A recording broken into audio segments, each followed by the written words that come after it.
Hello, everybody. Welcome back to the Mormon History Hoedown. My name is Kara Burrell. Sometimes I go by Nuance Ho. And welcome to this live stream special edition with historian and Carpenters fan, Barbara Jones Brown.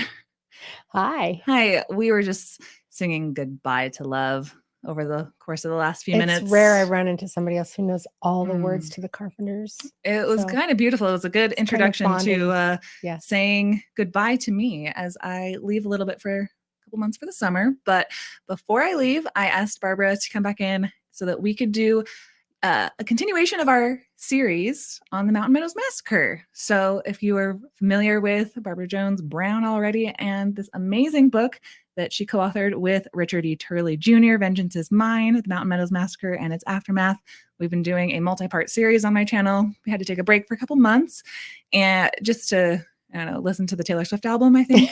That was our excuse. But follow some true crime cases in modern times. Yeah. And now we want to welcome all you guys into a live stream where before I kind of leave for the summer, I wanted to do a quick overview of some of the top questions that people have about this and run through them as quickly as possible. And then if you want to learn more, go back and watch I think we have 4 other more in-depth episodes that we've done. Then when I come back in September, we're going to pick it back up with what happened to the children that were spared this slaughter and more of the aftermath, what happened to the bad guys, what happened to the good guys, what happened to the kids, all of the other questions that are answered in more of like the second half of this book. So for the audience, why don't you go ahead, if they're not familiar with you, Barbara, can you introduce yourself and your background and I guess, why are you qualified to come and answer all of our questions today? Enjoyed our in-depth conversations about this very depressing, very sad, but very important topic in Mormon history and Utah history and American history. My background is I was the editor of the first volume in this 2-part series, which was called Massacre at Mountain Meadows. And while I was editing that book, I decided I didn't want to just edit historians. I wanted to be a historian. So I went back to grad school, got a master's in American history from the University of Utah. And then Richard Turley, who was one of the authors in the first book, he asked me to co-author this part 2 of this series, Vengeance is Mine, The Mountain Meadows Massacre and Its Aftermath. So I edited the first book for several years, and then Rick and I spent 14 years. We were doing other projects as well, but we spent 14 years writing the second book. So I have been studying and involved with the Mountain Meadows Massacre for almost 19 years now. Mm-hmm. So it's been a major part of my life. Yeah. Yeah. It's been such a pleasure to have you come over and give me and my audience like such a thorough retelling of what happened and its ties to the Mormon church then, now, and really speak up for the victims of this massacre in ways that maybe they've never had their voices and their stories told. So love the time and effort that you've put into this book and just sitting down with me. So thank you. Thanks for having me back. So first, let's start with the who, what, where, when, why, and the massacre itself. Someone's never heard of it. What do you think that they need to know right off the top? So just to say it really quickly, on September 11th, 1857, a group of Mormon militiamen massacred a California-bound immigrant train of people from Arkansas headed for California. They killed more than 100 innocent men, women, and children. This happened in the context of what was called the Utah War of 1857-58. So it was a war atrocity, and it was just a hideous way in which this was carried out and then also covered up afterwards. Mm-hmm. Okay. So how many people again? More than 100. Our sources, traditionally, it's kind of gone down in more recent history that there were 120 victims, but all of our sources going to the primary sources that it took that were recorded immediately after the event all said it was closer to 100. And it was really interesting. After I came to that conclusion that all the primary sources were saying it was closer to 100, I was reading Juanita Brooks, who was the first woman to write a scholarly book about the massacre. I looked at a new preface that she wrote to her book in the 1970s, and she said that she concluded it was closer to 100 as well. So that's one of the facts that we're trying to debunk. Now, why does that matter? It doesn't make it any less hideous that it was closer to 100 people rather than 120. It's still hideous crime, but it does help us feel more reassured. People can feel confident that we have named most of the people that were massacred. About 90 people have been identified by name. And before, there was this great anxiety to find the other 30 people that have never been identified. But in fact, we actually probably have most of those names of those who were the victims. Got it. Brigham Young must have something to do with this.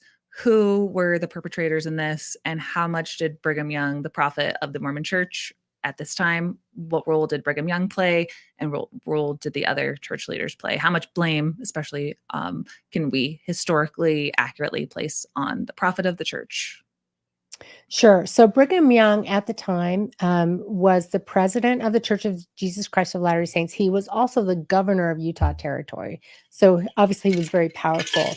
And in the context of war, the federal government had just sent federal troops to Utah to occupy the territory. And so they were on their way, and the Latter-day Saints had been driven out of Missouri and Illinois in the prior 2 decades. And so when they get word that federal troops are coming to occupy their settlements, they freak out. I'm just really condensing here.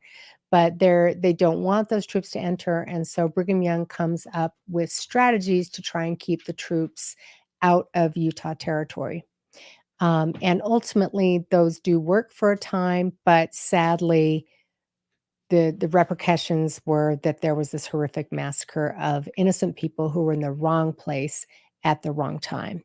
One of the strategies that Brigham Young came up with was to try to convince the federal government that the Latter-day Saints who had been in Salt Lake Valley for 10 years and throughout the Intermountain West for about 10 years, that they were supposedly keeping the trails to California safe from safe for immigrants to pass through by keeping the Indians in check. And again, they were playing on 20 or 19th century stereotypes that Indians were savages that needed to be controlled for white people to pass through the territory and pass through to California.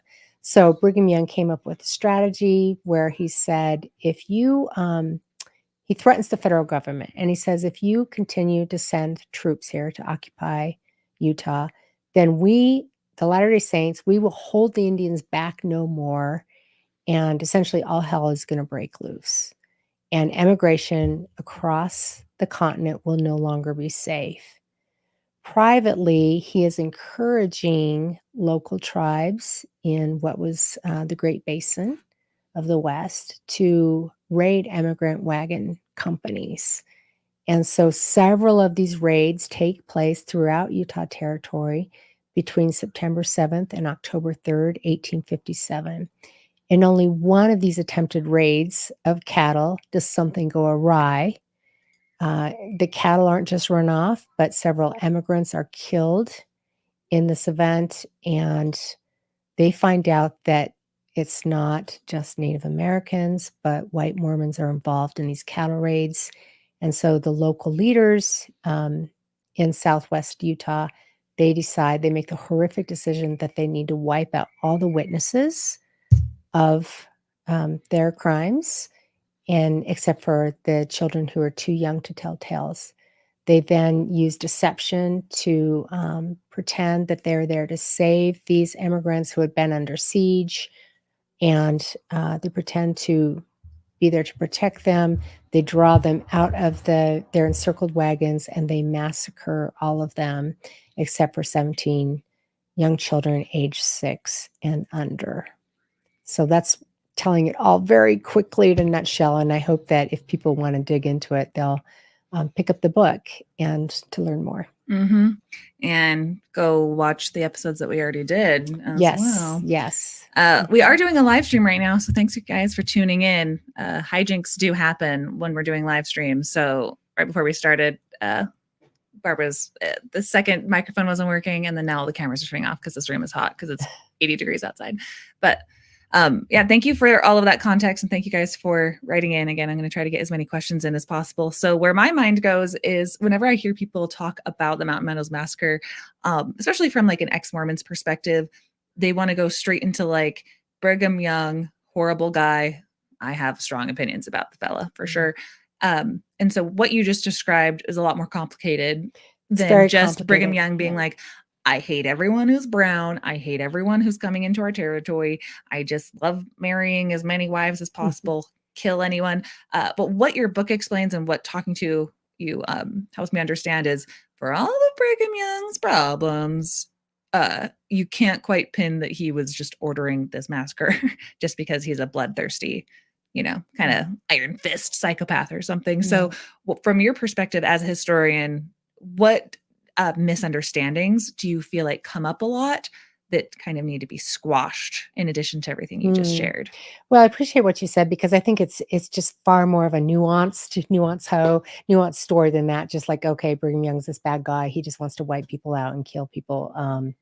Because, and again, doing the research and everything, it's far more complicated than that. And we show all the nuances of why this could happen. And I think the main thing is just the context. You have to understand the historical context to get a grip on how something like this could happen. And when I say understand, I don't mean condone.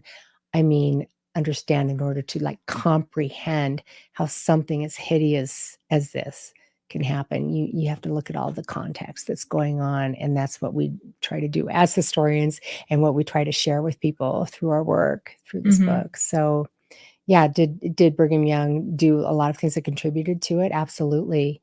Beyond the war strategies that I just explained, he also was using very violent rhetoric at the time, preaching some doctrines at the time that were violent and that would lead people to have a violent mindset. So even though we didn't find evidence that he ordered a massacre, we found plenty of evidence, plenty of his talks and so forth, where he's talking about something called blood atonement, which was a belief that Jesus Christ's atonement wasn't enough to atone for all sins, that there were some serious sins that required the sinner, if you will, to give up their own blood, have their own blood shed in order that they could return to God after this life. And those serious sins seem to be repeated adultery and murder.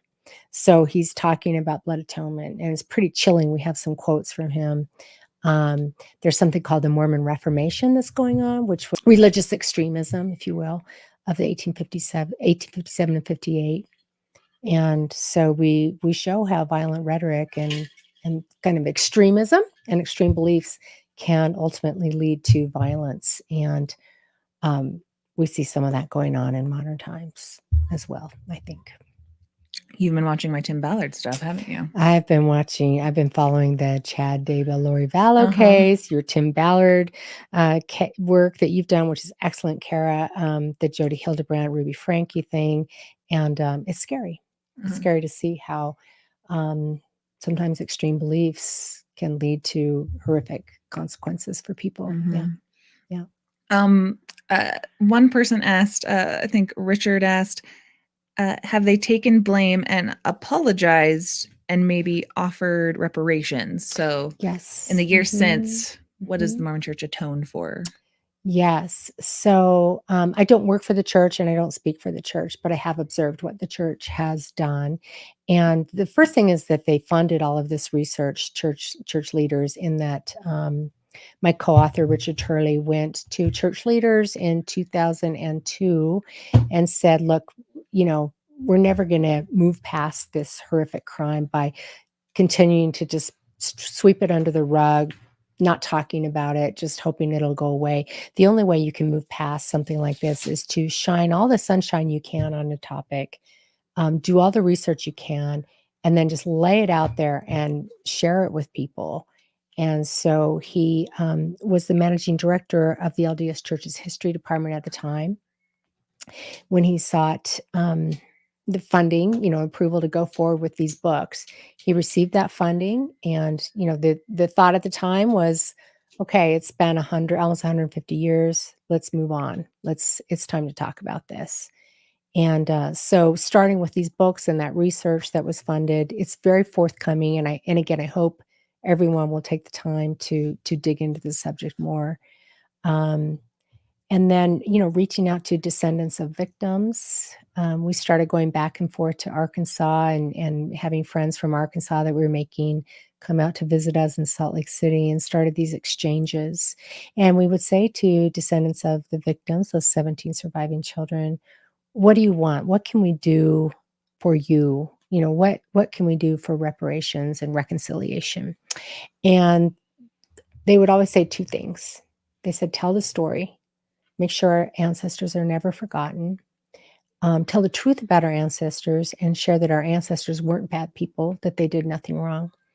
And the second thing was to protect the Mountain Meadows, where their ancestors' remains still lie today. Make sure that that valley in southwest Utah is never developed, and that continues to be hollow ground. And so we have worked with descendants of victims. We say we, me personally, and then church leaders worked with them to seek and obtain National Historic Landmark status for the Mountain Meadows. And so that has been obtained. The church has also spent millions purchasing that land in that area, which has been owned by ranchers for generations, purchasing that land and then adding it to the National Historic Landmark designation to ensure that the entire valley of the Mountain Meadows, which was threatening to become developed, will never be developed and is always protected and preserved. Working with the federal government to put up markers throughout the area, working with descendants of victims to choose the wording for those monuments and so forth, doing all that kind of thing. And then just saying sorry, however and whenever we can. Mm-hmm. So it's interesting that you started that by saying, like, I don't work for the church and so forth.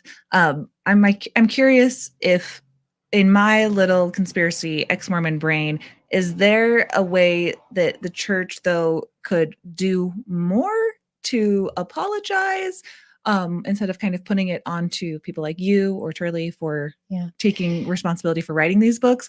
Is there more that the church could do? And is there any other?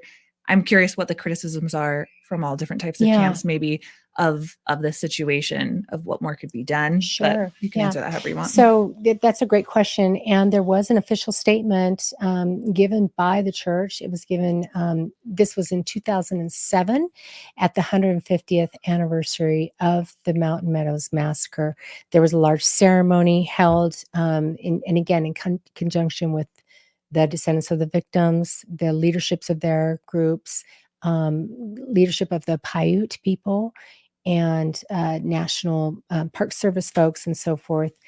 At that event, Elder Henry B. Eyring of the Quorum of the 12 Apostles, which is the highest body of leadership of the church, that in the First Presidency, he read a statement from the church in which he apologized for what had happened. And people can go online and Google that and read it.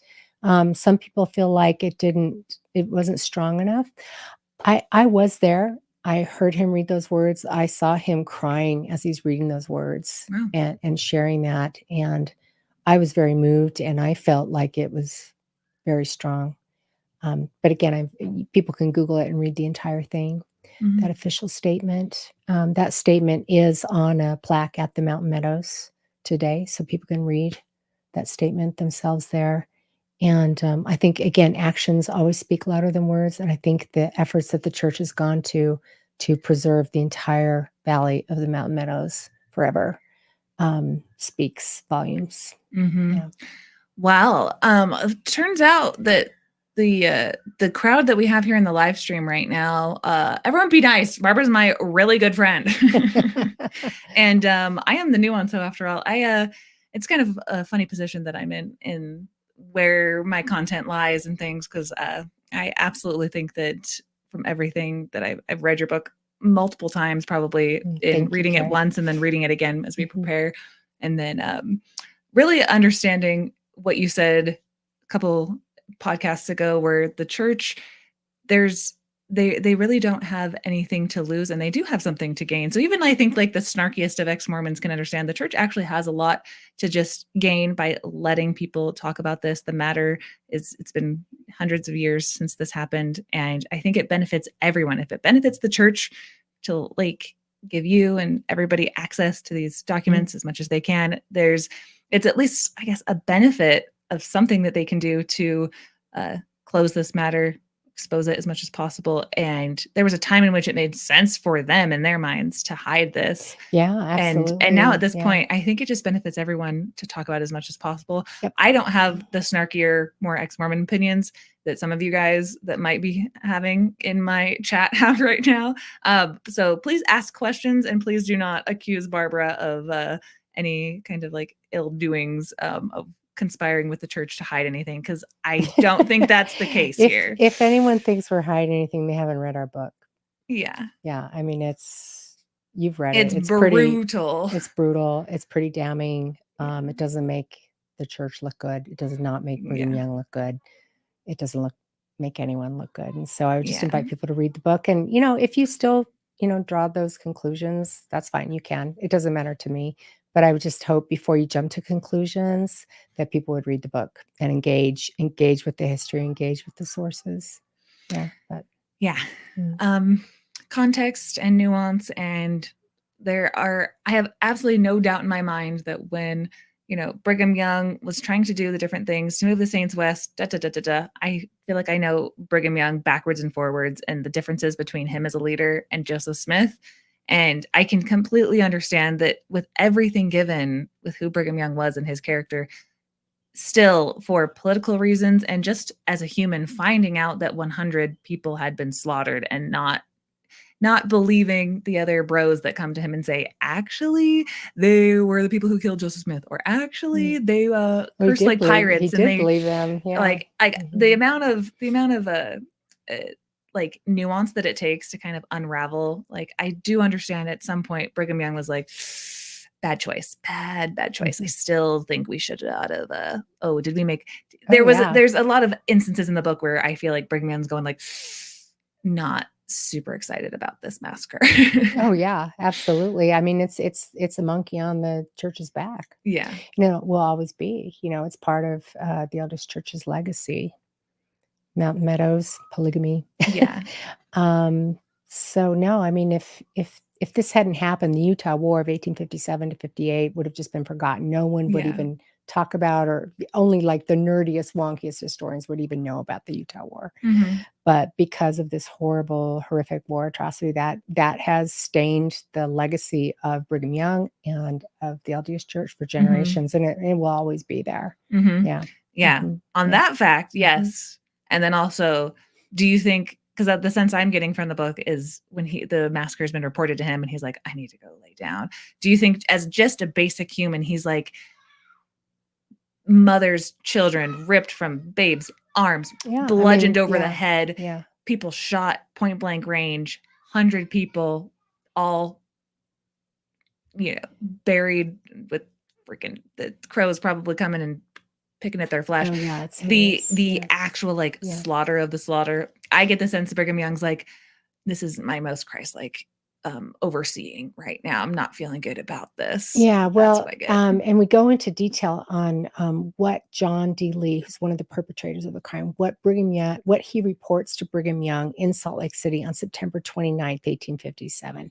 He goes and he reports to Brigham Young what happened, and he lies to Brigham Young and tells him that it was all Indians. It was only Indians that perpetrated the massacre, perpetrated the crime. And we know exactly what Lee said because Wilford Woodruff, who was the church historian at the time, Wilford Woodruff was an apostle and an inveterate diarist. He's writing down every detail of what Lee is saying. And so we have that record of what he's telling Young. And so Young hears about this and he just feels sick about it.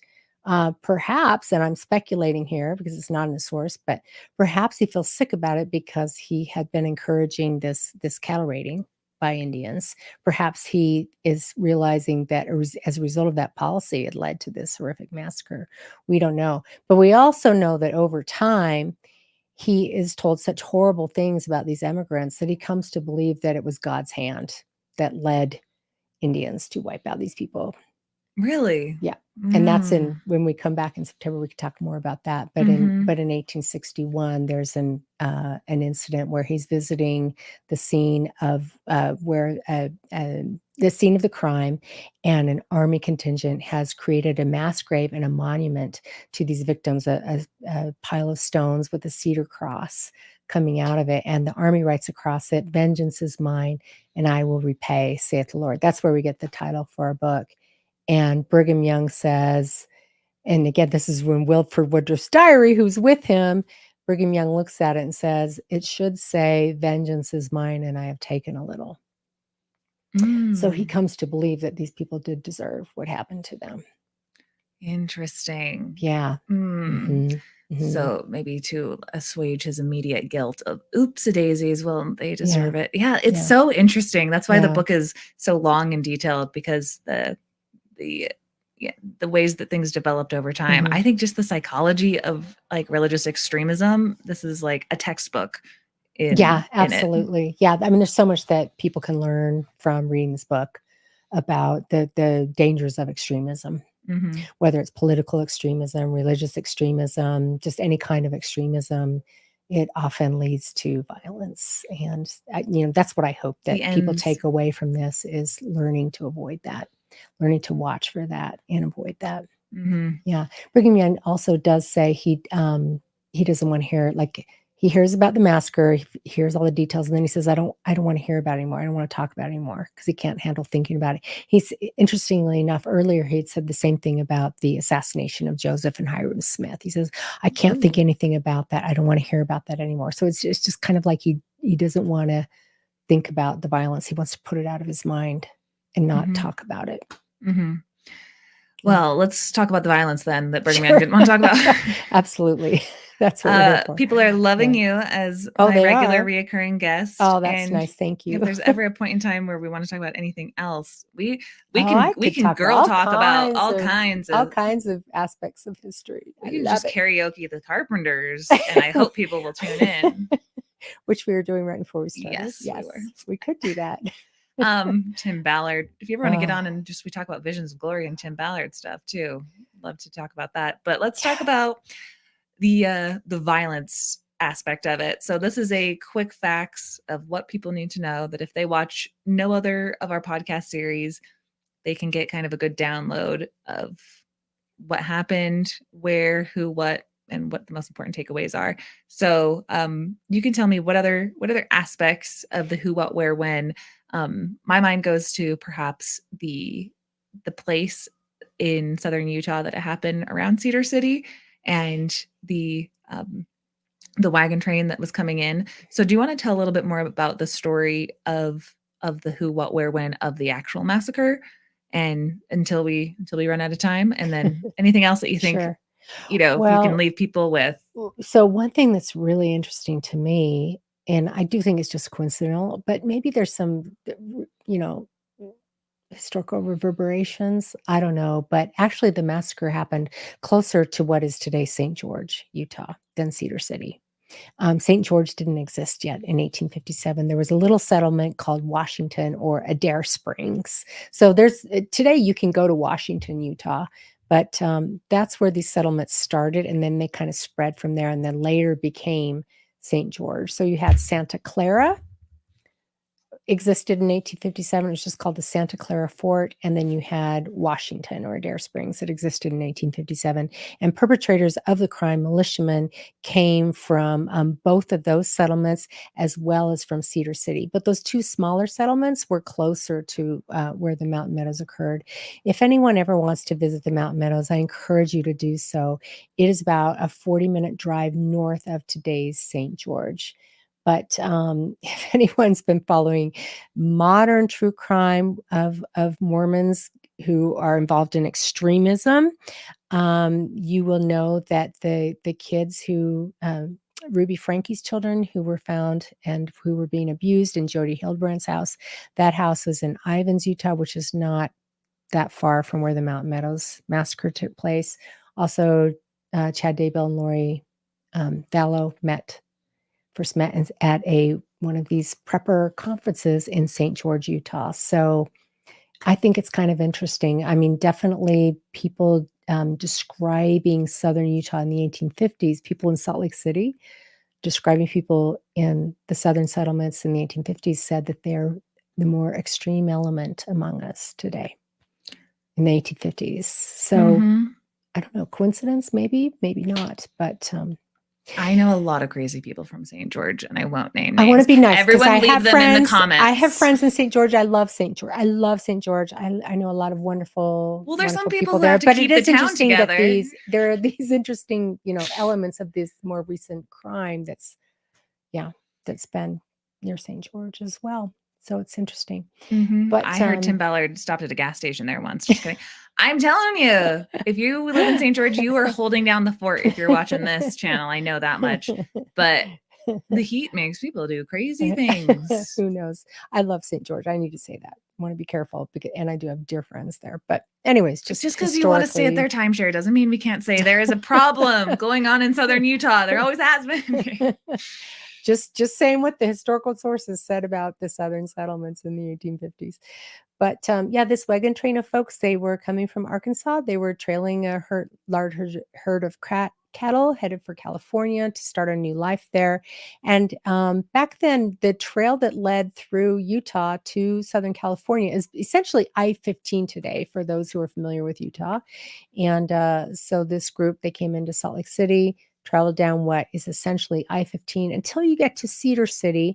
And in 1857, the trail veered west from Cedar City and passed through what is known as the Mountain Meadows, and then went through Santa Clara, Utah, then on to Moapa and Las Vegas, and eventually San Bernardino and Los Angeles. So all of those towns did exist. And at that time. One thing that I think is just fascinating for all of us who loved playing Oregon Trail as a kid is just anything to do with like the times in which these were like the major throughways for people to get from the east out west. There's not a railroad of any kind yet, right? Not in 1857. Yeah, I think that the Transcontinental Railroad is completed in 1869. So, and you didn't even have stagecoach yet. Stagecoach came in 1860, 1861. So this is pre-stagecoach and pre-railroad. So yeah, you could only travel by wagon train. And when did Wells Fargo start? Just kidding. What? Don't ask me that. I'm not sure. I think 1861, but don't. I know what stagecoach means. It means I think it's like it goes really fast, really fast with a bunch of horses. And it's not an EDM concert of some kind. Stage. I'm mixing them up. What stagecoach, for anyone who doesn't know, just means what again? So it was a really fast way to travel across the country. Instead of going with ox wagons, ox-drawn wagons or even mule-drawn wagons, you'd have horses and they'd be like a coach, and it would go really fast with like 8 horses pulling, and you would switch coaches, like get fresh horses and so forth every so often. So it was just the fastest way to travel across the country. At the time. Incidentally, Mark Twain and his brothers traveled by stagecoach through Utah in 1861. And that's in this book too. We talk about their trip. Oh yeah. That's one of my very favorite stories of all time. Yeah, we had to break it up with a little bit of humor with such a dark subject. So we do have some interesting little interludes, and one of those is Samuel Clemens. Yeah. May I? Yes. Mormons, yes, somewhat responsible for all of these things, but other Mormons being polygamous in Salt Lake, Mark Twain roasted you guys. No offense. He's like, yes, he did. That's the one thing where you're like, I can't believe Mormons committed such a horrible massacre. Well, don't worry. The king of satire called all of your ladies so ugly. Yeah. But there's reasons for why they are that. I think it's a fascinating his entire trip. Yeah, that whole story. But he roasted the Mormons good. He and his brother actually did meet Brigham Young. And he wrote about that in a travelogue called Roughing It, one of his most popular books, Mark Twain. And so I wanted to get at if that actually happened. And I did find it in the historian's journal record book that they did meet. So Mark Twain and Brigham Young met in 1861. So. And he said, good job on having so many wives. What did he say to him? No, he didn't say anything to him about that. Well, you're leaving me hanging. Do I have to read the book now just to know? Anyway. He said in Roughing It that Brigham Young looked at him, and Mark Twain was young at the time. He was 25, and he had curly brown hair. And he said that Brigham Young put his hand on Mark Twain's head and looked at his older brother and said, "Boy or girl?" And that's But why I he could was not, like, well, your wives are yeah, hideous. could find no evidence of that. Yeah. All right. Yeah, Well, yeah. one thing led to another. Back to stagecoaches. Okay. Rewind for a second. I think it's fascinating. Back to the Oregon Trail thing about, yeah, the ways in which people traveled out west, and just wanting to make it super clear for the audience how I just think it's interesting. The people who were on these, yeah, wagon trains and their need to get out to California, and the U.S. government's interest in getting as many people out west. Yes, Super there was gold. important. There was gold in California. Yeah. There was the Oregon Territory, north of California, which at that time encompassed Oregon and Washington, resource rich territories on the West Coast. And so, yeah, the federal government wanted immigration for white people, spreading white civilization. They wanted them to be able to cross. And you and I heard that call, and we moved to Santa Monica in our 20s, and we Yes, we said, did. yes, sir, we will do Yes. that. But before that time, yeah, that is fascinating part of it, that Brigham Young, explain again for people who might be missing it, what was the like chink in the armor with the Mormons and Brigham Young in Utah? What was the disconnect between the United States government and Brigham Young? Yeah, why the allowing US people to be like, yeah, pass right on through our territory, no problem. What was the stick in the mud? So the federal government, namely the new president, James Buchanan, he hears word, and it's true that there's a growing theocracy in what today is like Utah. I mean, Utah territory at the time was huge, but he hears that Brigham Young and the Mormons, that they are growing a theocracy. What were American values? Democracy. And that they are also practicing polygamy, which ran against the American values of monogamy. And Brigham Young is, President James Buchanan is hearing that the Mormons are preaching polygamy as a religious duty, that Brigham Young is not only the governor, but he's also the religious leader, and that it's kind of a growing ulcer, if you will. Somebody calls it that. And so the president of the United States decides he needs to replace Brigham Young as governor. He sends a new one out, and he sends troops with him just to ensure that the Mormons will be compliant in receiving this new governor. And that's what initially leads to all of this conflict that results in a massacre. Mm-hmm. I want to read a comment. I think this is from Rhea. Tell me if I said your name right. I was there with some family and friends talking about the massacre site. The place was open when they were relocating the bodies to a different area. We all left and decided to learn about the history of the location. We were extremely touched by what we learned. Oh, okay. I wonder, Ray, if you're still watching, what year was that you were there? So they never relocated bodies, but in 1998, when they were building the church was building a nicer memorial to it, they accidentally unearthed this mass grave of bones. And so, as required by state law, those bones had to be examined, and they were brought up to northern Utah, where a University of Utah forensic anthropologist named Shannon Novak, she examined all those bones. So I wonder if that's what she's talking about. But the bones were brought back and reburied in that site, and that's where they still are. So I wonder if that's what she's referring to. Not sure. Well, the fact still remains that there is a place where those bones, those bodies of the 100 people, they still lie there. They still lie there. Those remains still lie in the Mountain Meadows. Yes. Yeah. So, and when the massacre took place, and we go into all of that graphic detail in previous episodes, and it's time to wrap up right now because you got to go to a play tonight. But the last question I'll ask you is, when this horrific massacre happened and they're marching all these people out saying, we're going to help you, and the people are basically shot at point blank, they're beaten with clubs, and all of Knifed to death, the horrible things that the children had to witness, and all of those things, the they were kind of just left out, and how did their bodies So the eventually be laid men, to rest? I guess my yeah, so question. the men were immediately buried, and the women and children were left to lie, left where they lay. And Just in the sun? mhm, it's horrific. Yeah. The men were buried because they were killed execution style, and so it would be clear the way they were executed, it would look like, oh, white men were involved, and this was not an Indian massacre as the Mormons were claiming, and the women and children, because they were kind of killed all spread out, they were just left to lie where they lay, so it would look like an Indian massacre. The next summer, a man named Jacob Hamlin, who lived at the Mountain Meadows, he was not there on the date of the massacre.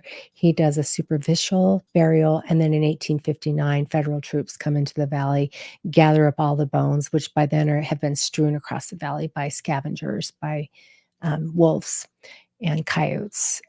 They gather all the bones up and then create 3 mass graves, and we know where those 3 mass graves are today. So the main one is there's a monument there today where people can visit that monument where that mass grave is. The other 2 graves that have recently been identified are in a ravine, and they are protected. Like, it's not made known to the public where they are because, oh, that's a whole other subject. But Really? yeah, Hmm. it's not wanted that the public can find these and like take away, like, it's the original stones left by the army, and people don't want that, people to take away stones, just, what's the word? Memento hunters. Mm. So those are just protected, and the descendants of victims know where they are and they can visit them, but generally for the public, they're not let know where they are. Mm-hmm. So, Interesting. yeah. Yeah. Well, thank you guys for joining this live that I kind of just put together with Barbara. We were going to go through more of the following like chapters in the story and keep telling it, but before I leave for the summer and everything, I thought it'd be good just to kind of do a little recap and answer a few questions, and then we'll come back and jump And more thanks into. for your questions, everyone. Yeah. I always welcome questions. So. Yeah, and you are very eloquent at responding to all kinds of things about such a horrific atrocity that Barbara knows her stuff, you guys. It's important to do it, and I do it because I care about the victims, and I, like, as I promised the descendants of the victims, I would always tell the story. Mm-hmm. So I'm always here to tell the story. Yeah. And am I allowed to say that you were a... Yes. So really quick, we can end on this, but several years after I started working on the Mountain Meadows Massacre project, I was looking at my genealogy, and because I was so familiar with the names by now of those who participated, I saw a name in one line of genealogy I did not know much about, and I saw a name that looked familiar to me. I looked in the index of our book, and I discovered I was a direct descendant of a perpetrator of the massacre. So that was surreal because I'd already been working on this project and saying sorry and reaching out to descendants of victims for so many years by then already. So to discover that was a surreal experience. So I feel even more of an obligation to do everything I can to do right by the victims and to reach out to their descendants. Right on. Thank you for all that you do. You're such a sweetheart. You're such a smarty. And please pick up a copy of this book. And as much as we want to just talk about what pieces of trash Brigham Young is, everything in my ex-Mormon audience, please, when there are opportunities for anyone to take as much input and research into their own noggin as possible, I will encourage you guys to do. So the church, they're going to be the church, but for you guys, I hope that everyone out there does pick up a copy of this, whether hardback or on Audible. It's really good. And so, and Kindle too, if you like Kindle. Yeah. So, do your part and read this book and listen to these stories and make this a part of your knowledge base about this atrocity. And the church, they're going to be who they're going to be, and the accountability that they've taken or will take. It's not up to us to determine at this point. It's out of our hands. But with such a fantastic book that's been written by my friend Barbara over here, please take the time to read it. It is going to make you so much smarter and wiser, and you can draw the conclusions about, you know, what you think from their research. So thoroughly researched and so well done. Oh, and thank you. like I've said a million times, this needs to be a 12-part HBO docuseries show of some kind. It's a movie in book form, and yeah, extremely important for people in and out of the church to kind of get a grasp on what happened. So thank you for your research. Thank you for your time. Thank you, Kara. Thank you for your Always harmonies. a pleasure. All right, I will let you go. Okay. So anybody else who I gotta go see Gwyneth go skiing. Yeah, and she's got to go to that cool play tonight. So heading back to Park City. So I will let you go, Barbara. All right. Thanks, and Kara. Everybody out there, I'm gonna leave without a big long spiel. You know where to like and subscribe. And if you haven't heard about my Greece trip already, it's too late. It's not. There's still 9 more days to purchase tickets to my Greece trip. If you guys want to come, links are down below. I wish I could afford that. I'd go to nobody can, but we're all gonna die, and I'm gonna start advertising it as 7 days. I'll probably fix your life, and it'll be like free therapy. Awesome. Yeah. All right, Okay. love you guys. Bye.